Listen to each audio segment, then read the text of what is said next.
Obserbahan mo sa yung paglakad. Hanggang Pasig ka na. Oo, lumakad. Oo, punta lang akong Pasig. Babalik.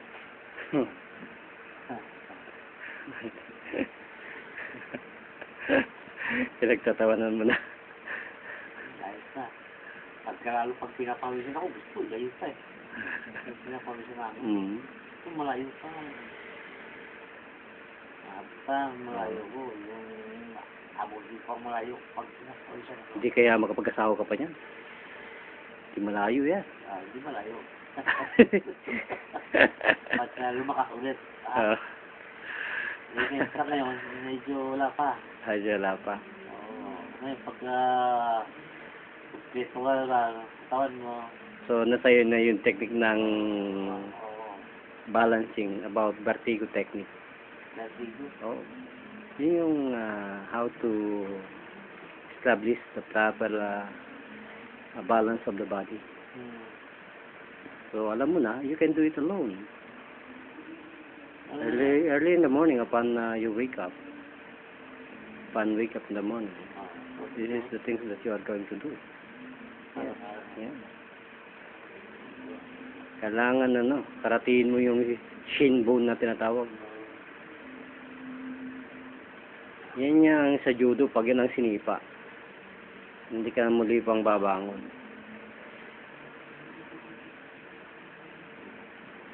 O kaya baka hindi ka na mabuhay pag yan ang sinipa.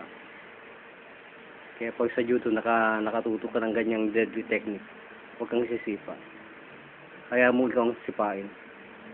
Kasi masarap sipain ka eh. Para bang relaxation mo yun. Kaya yung mga Muay Thai akala mo nabubugbog sila eh. Hindi. Sasabihin sa'yo, pinakamalakas na yun. Yung mga Muay Thai master, hindi nagagalit yun. Mabay yun, pare eh. Wala. Sasabihin sa'yo, hindi mo lang ako napawisan. Nagtampo pa sa'yo yung master ng Muay Thai. So, kailangan ko yung ganun technique. Pag hindi ka nagkaroon ng ganyan squeezing technique, grabbing technique, oh my goodness, you will not back for your normal physical balance. No. The blood that you're using in the body is almost turbulent in function. So, ang tingin mo, subukan mo nga bumangon.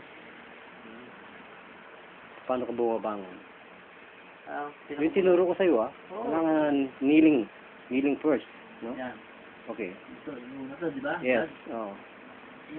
Yan, okay. Kneeling down. Oh, yo. Okay. Yeah, that's it. And then?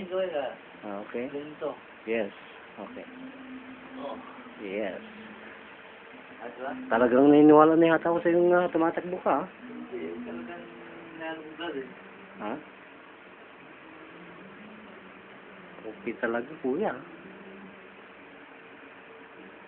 Masasayang pala yung iyong marathon na tawag doon. Mga trophy mo. Ayan.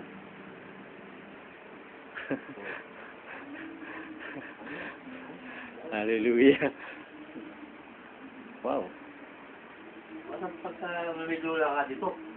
Okay. Shin bone. Yan. Tapos tenga. Tenga. Oh. Yan ang paborito ng mga master na patigasin eh. Shin bone. So? Yes. Pinapalo pa yan ng 2x2. Yung 2x2, Iba eh. umiyak ang 2x2 sa bali. Oo.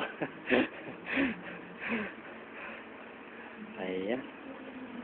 Ito naman kabanata ang ating may share sa lahat ng tao dito sa sanlibutan. Praise God. Thank you, Master Rocky Rosa. Bye-bye.